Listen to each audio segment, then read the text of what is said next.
বন্ধুরা, আবার এসে গেছি। দেখুন, আজকে নিয়েছি আমি হাতে গড়া বড়ি। এই বড়িগুলি শেওড়াফুলি থেকে এসেছে, আমার বোনের শাশুড়ি করে পাঠিয়েছে। এই বড়ি দিয়ে আমি বানাবো বড়ির ঝাল, শুধু বড়ির ঝাল। এর মধ্যে বেগুন বা অন্য কোনো সবজি দেব না, শুধু বড়ির ঝাল। আপনারাও বাড়িতে বানাবেন। সবাই খুব ভালো থাকবেন। বড়ির ঝালের জন্য যে মশলাটা করব, সেই মশলাটাই দেব আমরা একটা পেঁয়াজ, সামান্য আদা, 4-5টা কাঁচা লঙ্কা, একটা বড় টমেটো, 4 কোয়া রসুন ও গোটা জিরে। এই সমস্তটা বেটে নেব। অনেকে পেঁয়াজটা দেন না, কিন্তু শীতকাল তো, তাই একটু হালকা পেঁয়াজ রসুন দিয়ে রান্না করলে বেশ ভালো লাগে। রুটি খাওয়ার মাখা মাখা করব আমরা বড়ির ঝাল। বড়ি নিয়েছি, হাতে গড়া বড়ি। এই হাতে গড়া বড়ি এবং এই মশলা দিয়ে আমরা করব বড়ির ঝাল। একটি কড়াইয়ে সর্ষের তেল গরম করে নিয়েছি। এবার বড়িগুলো ছেড়ে দেব। বড়িগুলো আমরা ভেজে তুলে নেব। একটু লাল করেই ভাজবো।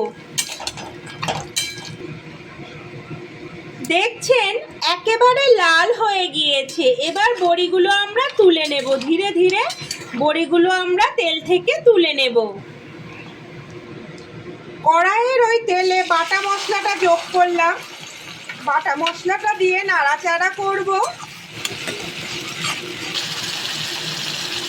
লবণ ও হলুদ যোগ করব। আপনারাও স্বাদ মতো লবণ দেবেন।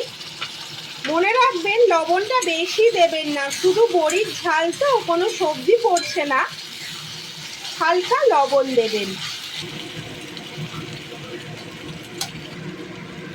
মিনিট 7 মতন মশলাটা ভালো করে কষিয়ে নিয়ে আমরা জল দিয়ে দেব। জলটা খুব একটা বেশি দেব না, বড়িগুলো ভিজবে। এবার বড়িগুলো যোগ করলাম। বড়িগুলো খানিকক্ষণ ভিজতে দেব, কারণ গ্রেভিটা ভেতরে ঢুকলে টেস্ট হবে। দেখতে পাচ্ছেন, গ্রেভিটায় বড়িগুলো টকবক করে ফুটছে।